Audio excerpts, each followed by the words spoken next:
Bonjour à tous, nous poursuivons aujourd'hui avec un nouveau Pérec, le 4e Pérec de Masechet Yevamot à la première Mishnah.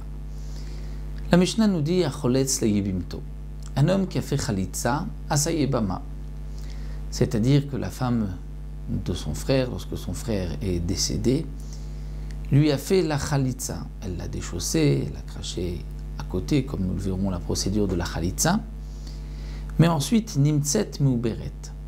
Il s'avère peu après qu'elle est Meuberet, elle est enceinte, Veyalda, et elle a eu ensuite un enfant. Bisman Shavlad Shel Kayama, si l'enfant est viable, donc un enfant bien portant qui va vivre, il a passé 30 jours, donc il est viable, donc il s'avère que cette femme n'avait pas besoin de faire la Chalitza ni Yiboum, étant donné que son frère a donc laissé une descendance.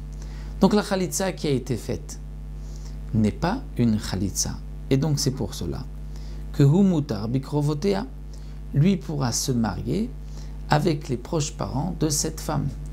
Étant donné que la Chalitza n'étant pas valable, elles ne lui sont pas interdites. Ce n'est pas comme les proches de sa Chalutza qui lui sont interdits.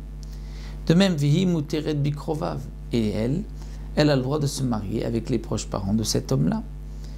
Pourquoi? Si par exemple il a des frères qui ne sont pas donc du même père mais de la même mère que le mari qui est décédé, donc elle pourra se marier avec eux étant donné que elle n'est pas Chaloutza, donc il n'y a plus de lien entre cette femme-là. Velo pesala minakeuna.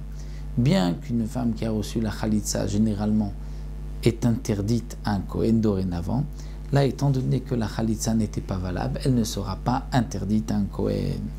Mais dans le cas de En Avlad Shel Kayama, si l'enfant n'est pas Shel Kayama, c'est-à-dire il ne peut pas vivre, il n'a pas passé, c'est un effet, il n'a pas passé les 30 jours, ou Asur Bikrovotea, Vi Asura Bikrovav. Lui a l'interdiction de se marier avec les proches parents de cette femme, étant donné que c'est sa Chaloutza, la Chalitza est valable, donc son frère n'a pas laissé de descendance, étant donné que l'enfant ne peut pas vivre. Donc généralement, le din de Vlad Shel Kayama, c'est ce qui est marqué dans la Mishnah de Nida, dans le 5e Pérec. Donc c'est un enfant qui est décédé après 30 jours, ou qui est décédé dans les 30 jours de sa naissance. Donc ce n'était pas un enfant viable, ce n'est pas considéré comme son frère a laissé une descendance.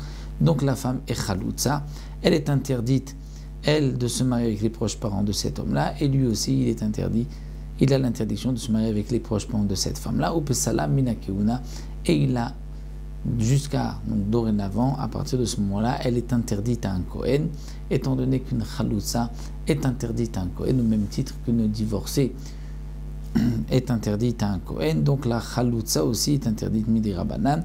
Donc la Mishnah vient nous dire que parfois la Chalitza qui a été faite n'était pas en vérité une Chalitza, puisque son frère avait laissé une descendance, on ne le savait pas, mais on ne l'a su que par la suite. Donc la Chalitza étant annulée, elle aura le statut donc d'une femme totalement étrangère à lui.